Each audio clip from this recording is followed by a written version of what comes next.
चलिए आज एक असाधारण सफर पर निकलते हैं एआई रिसर्च की जटिल और रोमांचक दुनिया में।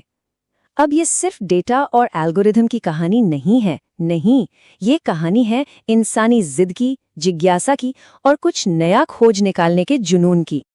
तो सबसे पहले एक बड़ा सवाल, आखिर वो कौन सी चीज है जो हम इंसानों को हमेशा उस चीज की तरफ खींचती है जिसके बारे में हम जानते नहीं? मतलब ज्ञान की जो मौजूदा सीमाएं हैं उन्हें तोड़ने के लिए करना क्या पड़ता है? हर बड़ी खोज, हर आविष्कार, जानते हैं कहाँ से शुरू होता है? एक बहुत ही छोटी, बहुत ही सिंपल सी जगह से, एक चिंगारी से, जिसे हम कहते हैं जिज्ञासा। तो होता क्या है? हर साइंटिफिक सफर और एआई की दुनिया में तो खासकर एक सवाल से शुरू होता है। दिमाग में कुछ खटकता है, अरे क्या होगा अगर इस न्यूरल नेटवर्क को थोड़ा और डीप कर दें?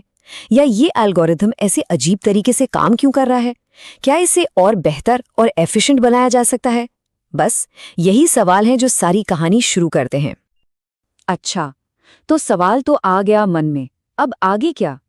अगला कदम है एक हाइपोथेसिस बनाना। अब ये भारी शब्द लग सकता है, पर इसका मतलब सिंपल है। समझिए कि ये एक खोजकर्ता का नक्शा है, एक पढ़ा लिखा अंदाजा कि शायद खजाना इस दिशा में मिल सकता है। ये बस एक स्टार्टिंग पॉइंट है, एक दिशा है। तो नक्शा हाथ में आ गया और सफर शुरू। पर यहीं पर असली कहानी शुरू होती है। एक कड़वी सच्चाई ये है कि रिसर्च का रास्ता कभी भी सीधा नहीं होता। ये तो चुनौतियों, नाकामियों और ऐसे ऐसे मोड़ों से भरा है जिनकी कोई कल्पना भी नहीं कर सकता। और इस टेढ़े मेढ़े सफर का जो दिल है ना, वो है ये साइकिल। देखिए, पहले एक हाइपोथेसिस बनाई जाती है, फिर उसे टेस्ट करने के लिए एक एक्सपेरिमेंट डिजाइन होता है। उसके बाद जो भी डेटा आता है उसे कुरेदा जाता है, एनालाइज किया जाता है, और आखिर में जो भी सीखा उसे लेकर वापस फिर से शुरू करते हैं। और ये चलता रहता है बार बार, जब तक कुछ हाथ न लग जाए। ये स्लाइड ना मुझे बहुत पसंद है। ये पूरी कहानी बता देती है। देखिए, हम सब क्या सोचते हैं कि रिसर्च ऐसी होती है, पॉइंट ए से पॉइंट बी तक एक सीधी लाइन, सिंपल। पर असलियत है ये दाई तरफ वाली तस्वीर, एक उलझा हुआ घुमावदार रास्ता जिसमें डेड एंड्स हैं, लूप्स हैं और कई बार तो पूरा वापस भी आना पड़ता है। और पता है, यही सबसे जरूरी बात है। हर नाकामी, हर बंद गली, वो असल में एक सबक है। वो ये नहीं बताती कि आप फेल हो गए, वो ये बताती है कि अच्छा, ये रास्ता काम नहीं करेगा, तो आप सही रास्ते के एक कदम और करीब आ जाते हैं। मतलब फेलियर जो है वो प्रोसेस का हिस्सा है, एंड नहीं। जरा सोच कर देखिए, महीनों शायद सालों की मेहनत, और फिर एक दिन पता चलता है कि सब गलत था। जो तरीका अपनाया वो काम नहीं कर रहा, डेटा का कोई मतलब ही नहीं निकल रहा, और एआई मॉडल तो पूरी तरह फेल हो गया है। ये वो पल होता है निराशा का, जब हिम्मत जवाब देने लगती है।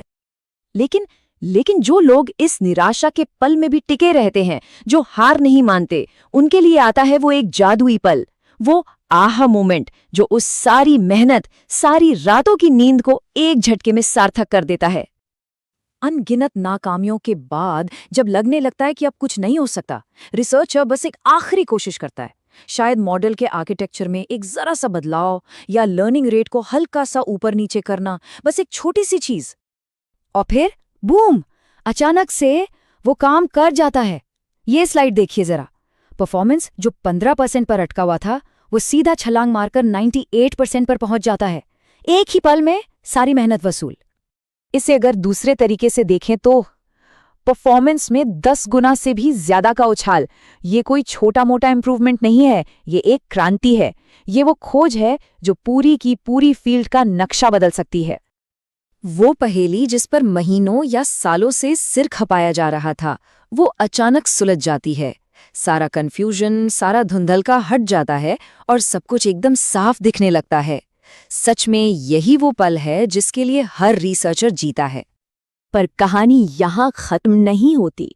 सफर अभी बाकी है, क्योंकि किसी भी खोज की असली कीमत उसे अपने तक रखने में नहीं है, बल्कि उसे पूरी दुनिया के साथ बांटने में है। और ये शेयरिंग भी एक प्रोसेस के तहत होती है। सबसे पहले दूसरे एक्सपर्ट्स उसे चेक करते हैं, जिसे पीयर रिव्यू कहते हैं, ताकि पक्का हो सके कि काम में दम है। फिर वो साइंटिफिक जर्नल्स में छपता है। धीरे धीरे बाकी लोग उसे अपनाना शुरू करते हैं, और सबसे जरूरी बात, वो खोज दूसरों के लिए रिसर्च के नए रास्ते खोल देती है। तो ये ज्ञान बांटना इतना जरूरी क्यों है? क्योंकि इससे साइंस एक टीम गेम बन जाता है। एक रिसर्चर की खोज दूसरे को वही गलती करने से बचाती है। ये भविष्य के इनोवेटर्स के लिए एक सीढ़ी बन जाती है जिस पर चढ़कर वो कुछ और बड़ा बना सकते हैं। और ये चार्ट देखें, ये कुछ बहुत ही गहरी बात बताता है। अक्सर किसी रिसर्च की सबसे बड़ी कामयाबी उसका जवाब नहीं होता, बल्कि वो नए सवाल होते हैं जो वो पैदा करती है। उसका असली इम्पैक्ट लगभग 80% दूसरों को नए सफर पर भेजने में होता है। तो कुल मिलाकर कहानी ये है कि जो चीज एक इंसान के दिमाग में एक अकेले सवाल की तरह शुरू हुई थी, वो आखिर में पूरी इंसानियत के ज्ञान के नक्शे का एक नया जगमगाता हुआ हिस्सा बन जाती है। और ये सब हमें एक आखिरी सवाल पर लाकर छोड़ देता है। वो अगला महान सफर, वो अगली बड़ी खोज किस सवाल से शुरू होगी? और क्या पता, शायद वो सवाल हम में से ही किसी के जहन में